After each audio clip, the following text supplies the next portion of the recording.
Exactly. And if we think about even the early days of humankind, before we had written language, we had story. And that's how future generations learned all the things that they needed to learn. It's how we grew as a society because we learned from what our ancestors learned and we built upon that. And it's sped up over the years, obviously.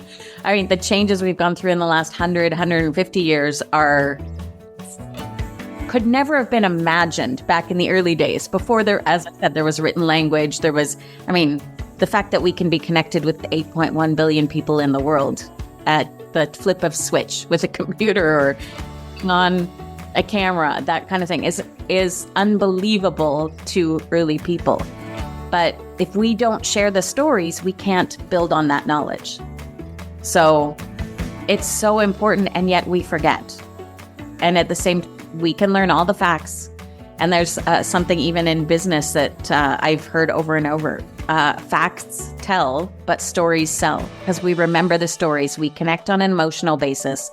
And that stays with us because it touches something in us that remembers or feels the same. And so that emotion stays with us, so we remember.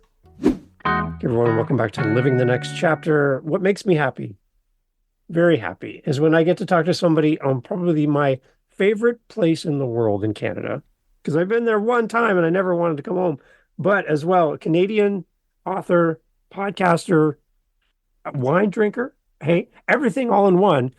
Kelly Snider's here with us on the podcast. Kelly, welcome to Living the Next Chapter. It's a pleasure to have you here.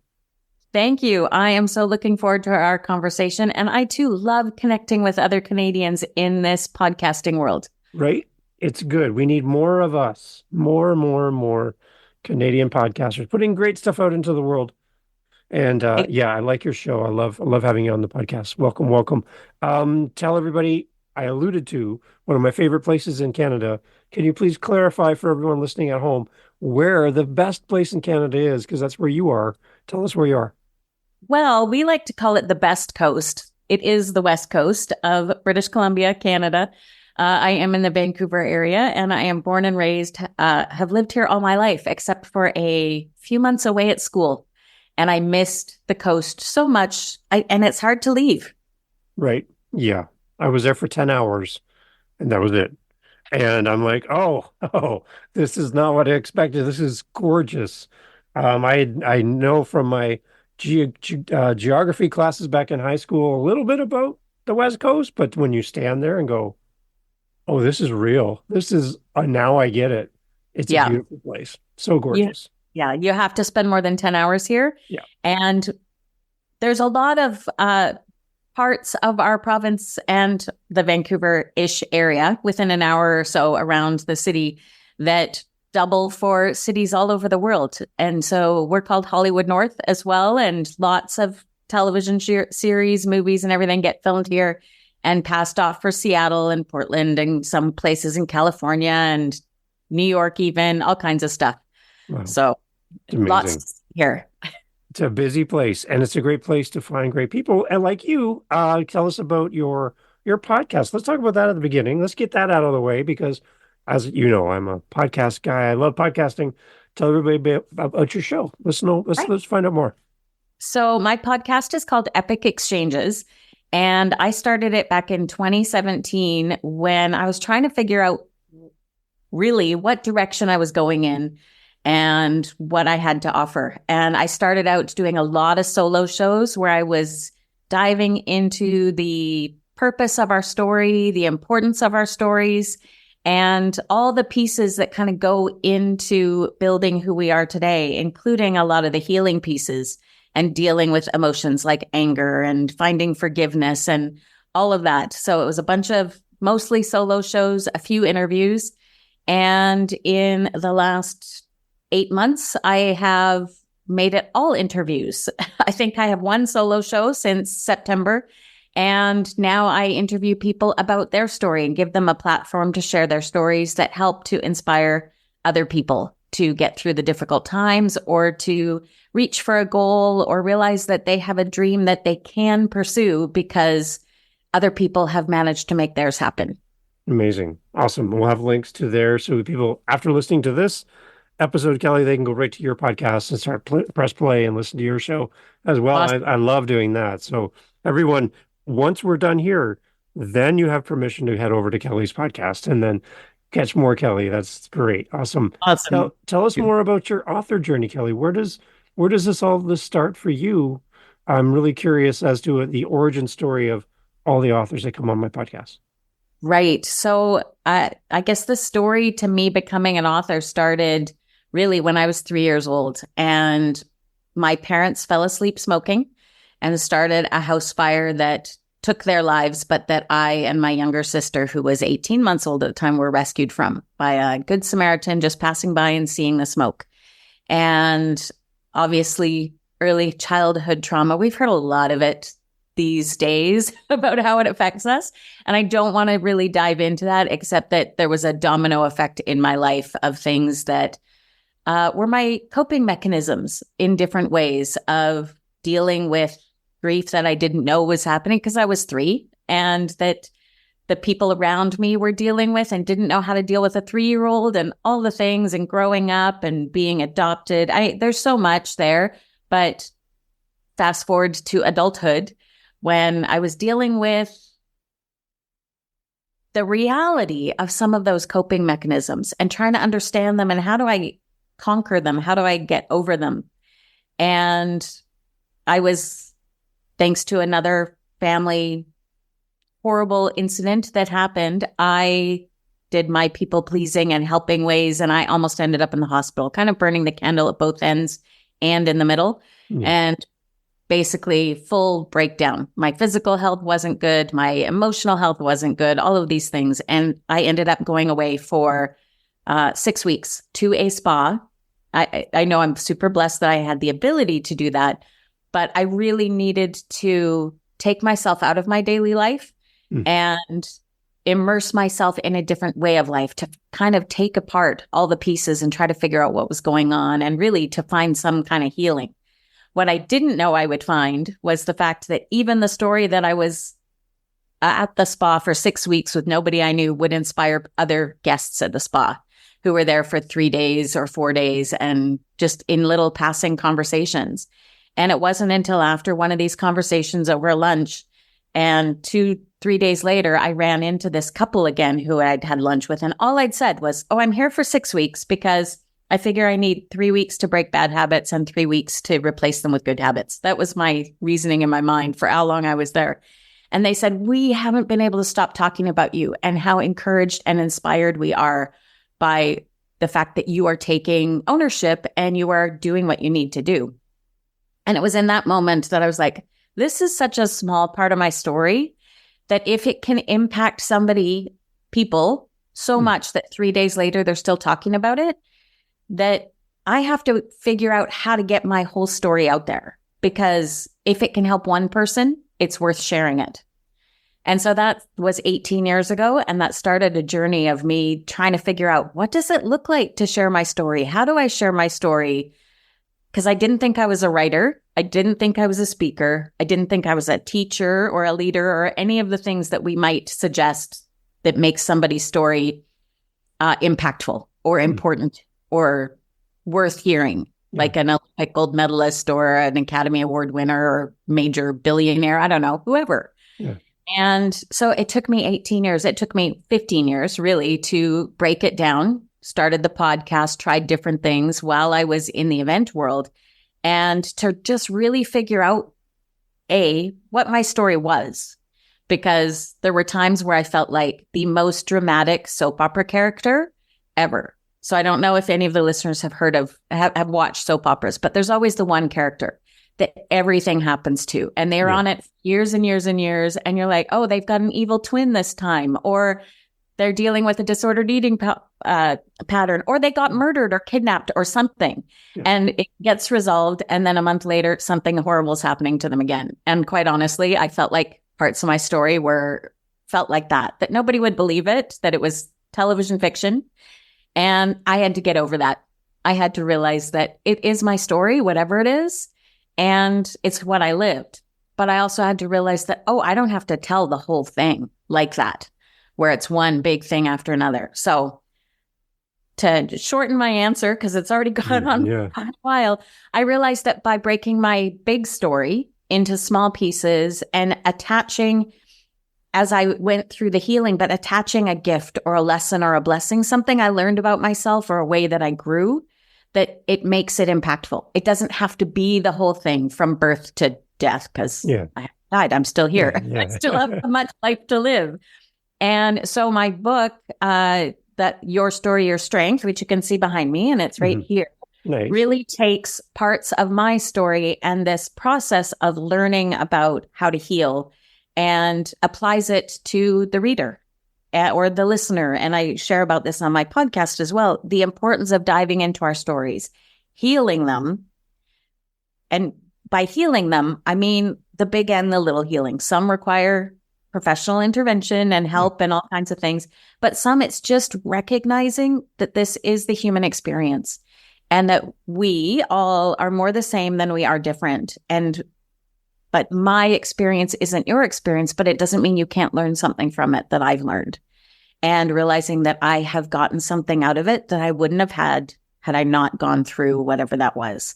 So there's lots of pieces in there, but we all have those moments, whether it's through achievements or drama and trauma, but we don't have to have drama and trauma to have an impactful story. So my book takes parts of my story, weaves it in amongst the ways we heal, the things I discovered, but also how others can heal and discover about themselves, and then why it's so important to share it, and share it in a way that makes sense for you, the reader. So it might be music, it might be art, it might be speaking or writing or something else entirely, because I believe that as many stories as we have, there's that many ways of telling them. You don't have to become a writer. You don't have to become a speaker. Writing just works for me. I'm much clearer in my writing than I am in my speaking. So having the podcast helps with the speaking part a little bit too then, right? Definitely. It helped me find my voice in writing when I didn't think I was a writer as well. Yeah. Nice. Yeah. Do you see a bridge between your writing and your podcasting? Is there something that kind of feeds each other in the process? Definitely, because there's so many things that kind of tie them together. One is in those first couple of years with mostly solo shows and the different things I was working on in terms of what the elements of my story or what's important to dive into, the things I was learning, it informed a lot of my book. So they worked together and helped me put the book together because there was so much I learned in that process. But now, because I'm using it more as a platform for others to share their stories, to inspire others, and to really break down what we in society use to divide us. I recently on my podcast, I had a trans woman on there who transitioned at the age of 67. Wow. And she told her story of what it was like growing up in the 50s and 60s, knowing it from the age of 8 that she was a girl. Yeah. And yet it wasn't accepted. And to listen to her story and realize all of the emotions and the ways that we as society put people into boxes or tell them what they should be or whatever, but also to realize that she doesn't speak with any bitterness. She doesn't speak with any regret, even of missing out on 67 years of living as a woman. She just is thankful and grateful and is an open book for any question, because she wants people to understand that we are all more similar than we are different. And when we share our stories, no matter who we are and what we've been through, we find some common ground, because the human experience is the human experience. Human emotions are all human emotions. They're not good or bad. They just are. Yeah. And when we can connect with someone on that emotional human level, we can break down the barriers that are dividing us, like worldwide right now. There's so much that we need healing from on a worldwide scale, but it starts with one person. It starts with one story. So that's how my podcast and my book and books, because I've also written, putting together collaborative books where I help people find their stories and then share them to inspire others. They each get a chapter. I have one called The Gift in Your Story, which was first published during the pandemic in 2021. I'm putting together another one now, and I have 2 or 3 others in the works. So the more I gather people who are ready to share their story or who want to even find a story, the more they're realizing that sharing their story is just as important as me sharing my story, and that they can impact others. And so my goal is to help 1 million people share their stories in the next 5 years. Wow. Not quite sure how I'm going to measure all of that right now, but it's cool. Yeah. Well, I think that when we talk about stories, I think a story really becomes a story when it's shared. When it's bottled up inside of us and we're walking around with this story that we've never let the cap off or let the lid off and shared it, is it really a story? Because it's maybe our story, but when you can share it, then it really takes on its real true purpose of being a story that can help someone. To the people who listen to your podcast and hear the stories of your guests and go, hang on, that's me, or that's my friend, or that's my relative. Now the story becomes more real, right? Just by sharing it. So whether you're an author, a podcaster, or whatever you do, get out there and share that story. It's really important for you to do that. Exactly. And if we think about even the early days of humankind, before we had written language, we had story. And that's how future generations learned all the things that they needed to learn. It's how we grew as a society, because we learned from what our ancestors learned and we built upon that. And it's sped up over the years, obviously. I mean, the changes we've gone through in the last 100, 150 years could never have been imagined back in the early days. Before as I said, there was written language. The fact that we can be connected with the 8.1 billion people in the world at the flip of switch with a computer or on a camera, that kind of thing is unbelievable to early people. But if we don't share the stories, we can't build on that knowledge. So it's so important, and yet we forget. And at the same time, we can learn all the facts. And there's something even in business that I've heard over and over. Facts tell, but stories sell, because we remember the stories. We connect on an emotional basis, and that stays with us because it touches something in us that remembers or feels the same. And so that emotion stays with us, so we remember. Right. Yeah. And for those people that would say to you, Kelly, well, my story doesn't really matter. It's not that important. It's not really something that anybody would be. I'm not that interesting. My story is not that interesting. What would you say to them? I'd say that them feeling that is the same as almost everybody I talk to, and is how I felt originally. And it's because we normalize our stories because we live them every day. And so when my sister-in-law 18 years ago had her stroke, which was the big family thing that happened, it was huge because she was in her 30s and it was a massive stroke and she was in the hospital. You had 2 young kids. And it was huge to the point that people right across the Vancouver area to the other side of the city, an hour and a half away, were hearing about it and talking to their friends who were like telling me because they knew me and they were close. And they're like, how did they know? And I'm like, this kind of thing impacts so many people because they look at it and they go, oh, I have kids the same age, or I worked with her or whatever. But as time went on, it just became a normal part of our lives that she was in the hospital, that her kids, that we all helped with the kids, that all these things. And 18 years later, she is still living in the same situation. She's locked in, which basically means she's fully cognitive but totally paralyzed. She can move her eyes to answer yes or no to questions, and that's it. She's in long-term care. I think she might be one of the longest known cases living in this situation. And while for someone else, for anybody listening right now is like listening to this and going, oh my gosh, I can't believe that. For us, it's normal. It's just part of our daily life. She's in the hospital. The kids who are in their 20s go and visit her and all these things. And it's just a part of our daily life. So we forget the impact that it has on people. So people listening to it for the first time are thinking, oh, I couldn't imagine that. What would you do? What would I do? And I kind of forget that impact until I'm speaking with someone and they reflect that back. Right. So for you or anybody else saying, oh, I don't have a story that matters. Give me half an hour and I can find a whole bunch of stories that you have, or you can find them. I'll help you find them. Yeah. And that I can then point out to you, this is what I'm learning from you and what I'm inspired by from those stories. Right. And so I actually run master classes and all kinds of classes with groups where people reflect back what they're hearing in people's stories when they think they don't have anything. The other participants are like, oh, I see so much strength. I see so much resiliency. You've inspired me to go after my dreams. I'm so impressed. Whatever it is, that they all of a sudden go, oh, my story does matter because it's impacted that person.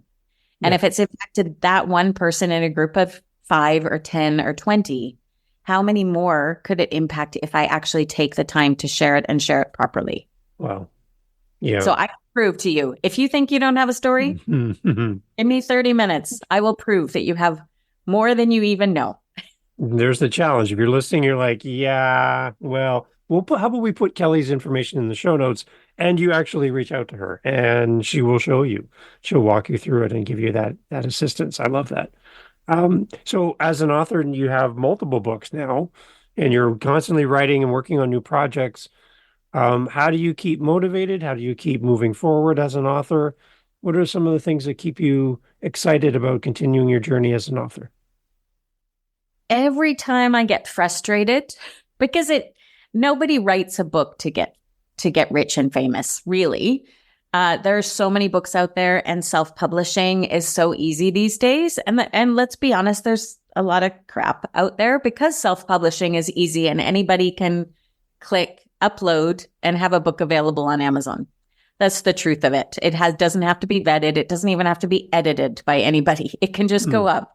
And so it can get frustrating when I feel like I am talking to nobody or that there's nothing happening. And in the world of social media and the online world these days, we get bombarded, not even on a daily basis, on a minute by minute basis of people selling things or talking about things. And it can be overwhelming and it can numb us. And so it's super easy for me to get demoralized and frustrated and think, I am just going to go back to my 25 years in the event management industry because I know what I'm doing there and someone else will give me a paycheck. But I am driven by something way deeper than that. I feel like this is my mission and my purpose is quite honestly to help heal the world one story at a time. And that starts with showing people like you and every one of your listeners, anybody who might be listening and wondering if they have a story, that you do have a story that matters. And when I hear you share your story and impacting others, or I see the change in your face when you realize the impact and inspiration that others feel, that's what makes it worth it for me. That's what drives me. And so I love taking someone who says, I don't have a story that matters. Nobody cares about my story. All the things I said to myself, who's going to care? I'm nobody. Who's going to care about what I have to say? It doesn't matter. When I take someone from that to seeing the change in their bodies, their faces, but mostly in their stories to go, oh, I actually have experiences that can impact others positively. That's when I go, oh, this is all worth it. I just have to keep going. Not to say it's easy. It is not easy. Yeah. But I have to keep doing it. And like I said, every time I think about quitting, I'm like, but I can't. Because even if I was busy doing events or if I was a billionaire many times over, I would still find a way to do this because I think it's that important and it's really my heart. Mm-hmm. And then for a new author that's writing their story, what is that skeleton framework that we can dress our story up and make sure that it makes sense? Do you have any tips and tools that we can use to craft a good story? Well, you need to do the work on your story, and not any story works because you have to have a reason for sharing a story. Like, what is your lesson, your gift, the blessing that came out of it? What did you learn from it that someone else might learn or might give someone else insight? So what's the purpose? What do you want? If you're wanting to write a book and share your story or whatever, you have to think of 3 things, in my opinion. One is, how do you want your reader or listener to feel? Because that's super key. Number 2, what action, if any, do you want them to take when they've heard your story or read your story or whatever?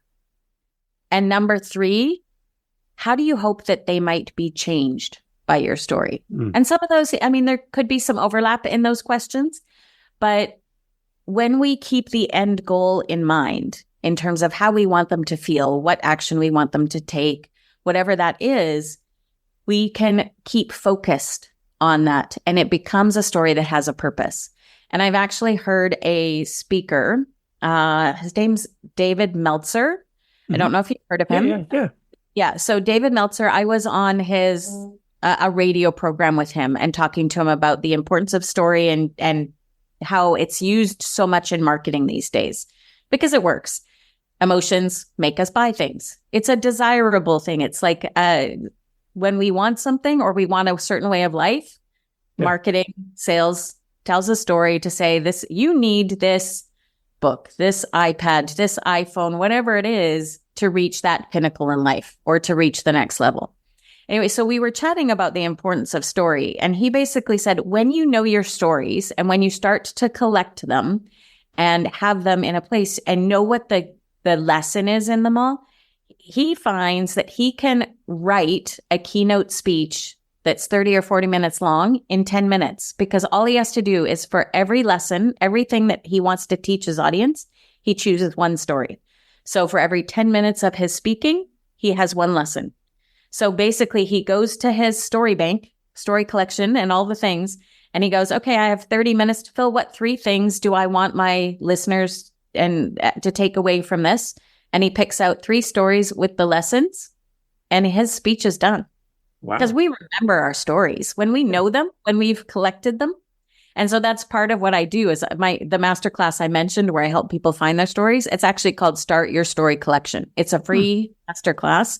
And basically everyone who has taken it has come from thinking they either don't have a story or have a couple of stories to having a start on 25 stories that they can then use in books, in emails, in marketing, in blog posts, in podcasts, whatever it is that they do.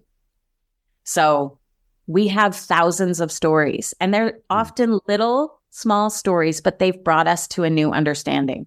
And that's where we need to start. Whoever we are and whatever our goals are in terms of our story, whether we want to write books or anything, is always think about the reader, the listener, the audience, and what you want them to take away. Normally we talk about links and everything at the end of a podcast, like, but now that it's top of mind while we're chatting about it, where do we find this masterclass? I'm really curious. Oh, so I've designed my website so that it is the first page that comes up when you go to sniderauthor.com, and Snider, Snider, because most people get that wrong. But it's the first page that pops up, the Start Your Story Masterclass. And there is a link there that people can see what live sessions are coming up. I generally plan them about a month in advance, but I am working on repurposing it so it can become a 5-session delivered to your email inbox video series so that people can do it on their own time. They don't have to find a spot on the calendar that works for them, because it's tough with different time zones and different schedules and everything. Though, on the other hand, I think the live sessions with a whole group of people make a huge difference because you get to play off of each other's ideas. And when you tell me something that is one of your accomplishments, let's say that is part of a story, then it opens up a door in my mind to go, oh, I didn't even think about that for me. Yeah. So it's not just my university degree or this award that I won. It's also, it can be this. Mm-hmm. And so it just starts a new flood of ideas for me. And that's what I love about that. So I'm playing with trying to figure out how to make the email deliverable course point to an online video comment section so that people are still sharing their stuff and help spur those ideas. So I'm working on that too. Smart. I love it. Okay. Again, the other part too then would just be around promotion of your book. Another thing I get a lot of questions from authors is, how do you get out there? How do you do this? You have a podcast, you're guesting on a podcast right now, but anything else that you find really helps you as an author to get your word out about your books and what you're doing? Gosh, there's lots. Well, and I have 25 years in event management. So that helped me with the first book, even in the midst of COVID, to plan an online launch featuring all of the authors of that collaborative book and little interviews. And we did a giveaway and prizes and all kind of stuff. So it brought a lot of attention, which was fantastic. And quite honestly, a collaborative book is one of the best ways to expand your reach because you've got 10 to 15 other authors that it's hitting their reaches. So it's not just my reach, but it's multiplied by 10 or 15 or however many authors are in the book. So that helps spread, especially when you're just beginning.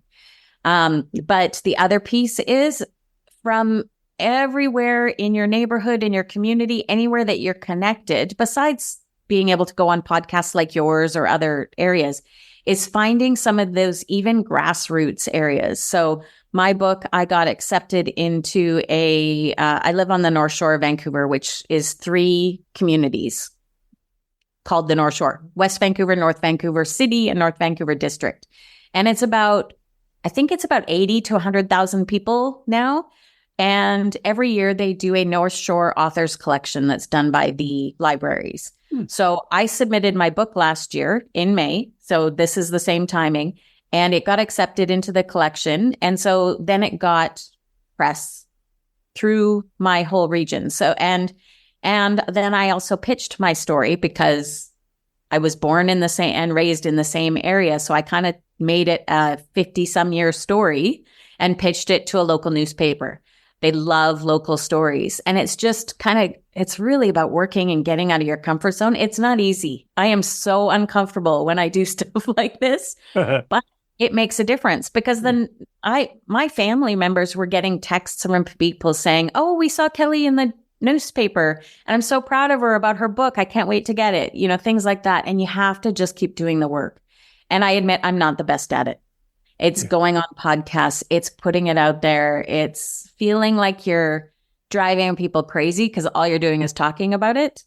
And I feel like that even if I only talk about it once a month. And I know it's not enough because probably 10% of the people that any of us have on social media sees anything at any given day or time. Exactly. So there are people in my world that still don't know I've published 2 books.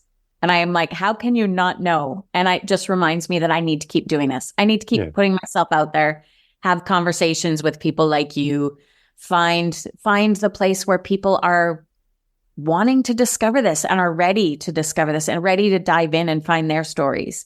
And and just to keep plugging away at it, to keep going. Because as I said before, this is my reason for being on the planet right now. Yeah. Amazing. And I couldn't give it up if I tried. No, I love it. And you have plans today. You're off to do another project possibly. And you're snuck us in today, which is great. Thank you. Before we go into our kind of closing up, our last question for you, Kelly, today, can you just again remind us about the website and maybe where you're most active on social media so we can follow the journey there as well? Yeah. So my website again is kellysniderauthor.com, and it's just my name. And on there, you can find the masterclass. You can find my book, Your Story, Your Strength. And you can also find some of the other programs that I'm offering. It's kind of in transition, and the website will change a lot in the next couple months, but all my contact information is there. But mainly I'm on Facebook and Instagram, and either following me, Kelly Snider, or my podcast, Epic Exchanges. We're at Epic Exchanges on both platforms. So should be super easy to find. Excellent. And for authors that are listening who haven't contemplated a podcast to go along with their authorship, just a word of encouragement from your perspective as an author. I'm not an author, so I'm kind of leaning to the podcast side, but you have a balance of both, which I really admire. To an author that's contemplating a podcast, again, to kind of go along with their author journey, what's your words of encouragement around starting a podcast? What I love about podcast is that there is no rules. You can make it whatever you want. And so actually, as I work on another personal book, and it's probably 2 years down the road before it will be released, I've already decided that I'm going to do a special mini-series podcast with a friend of mine for 8 episodes. She's in the comedy arena former comic, stand-up comic, and she's had her own podcast and everything. But I thought, we talk about the topic all the time, which is friendship, and kind of how friendship has changed and how we don't know how to be a true friend anymore. There's so much more to it, but we talk about it, she and I, on the phone, whenever we spend time in person, because we're breaking down our own friendship situations and trying to understand what it means to be a friend and all of these things. And so I just decided, 4 to 8 episodes just focused on our conversations about friendship would be a great way to launch the book, because it expands the reach. It brings in different perspectives, and we have great conversations. I asked her to write the book with me, and she's like, I don't want to write, but she'll do this. So it was a good way to kind of do it. So if you're thinking about doing a podcast or launching a book, there are no rules. I have listened to a 4-episode podcast mini-series on the book, The Gap in the Gain. And I don't know if any of the listeners have read that or heard about it, but it's a doctor and another guy who wrote a book. They've written a few books, and it was a great way to summarize the book, get the concepts, and it made me want to read the book because I learned a lot from that, just personal wise. So be creative. Imagine whatever you can imagine. It doesn't have to be a podcast that lasts 8-10 years. It doesn't have to have 100,000, 1 million listeners every week. It just has to be what works for you to put your message out there. So it could be podcasting. It could be speaking on a stage. It could be writing more things. It could be guesting with someone like you or other podcasters that have the right platform for sharing what you're doing. Or it could be all of the above. Wise words and well put. That's why you're an author. You're good with your, as I would say, you're good with your words, which is awesome. Kelly, thank you so much for doing this. You're off to looking at a new project today, which I'm excited to hear about in the future, but keep us up to date. We can always follow your journey on your website. And I'm excited to, again, share your podcast with everyone, share your books with everyone as well. Good things ahead for you. I'm really excited. I'm glad we got to connect. Me too. This has been fantastic, and I can't wait to stay in touch and see how we can work together down the road. Possibly see each other in the fall at Pod Summit. We'll see. Maybe. But until then, everyone, all the information for Kelly is in the podcast show notes, as always. We'd love for you to go listen to her show. Go like, follow, share, give her some ratings, do all that love thing we can do for her podcast.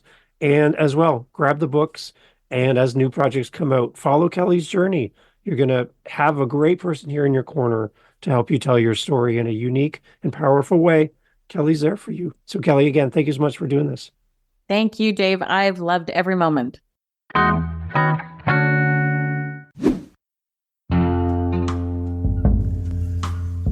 Thanks for checking out Living the Next Chapter. Happy to have you here. And here at the end, I want to just put this shout out to authors listening. If you want to sell more books, if you want to build community, one of the best ways you can do that is by guesting on podcasts and or having your own podcast. So I have a podcast called the How to Podcast series, and I help people start podcasts. I also do editing. I also help with social media, website design. I do all those things in addition to being the host of this podcast and the 6 other podcasts that I do, including How to Podcast series. I think you would be the perfect person to start a podcast. I would love to help you. Head over to howtopodcast.ca, howtopodcast.ca. Reach out, let me know if you're interested in starting a podcast, and I want to work with you. Thanks for listening to Living the Next Chapter. Catch you on the next one. Take care.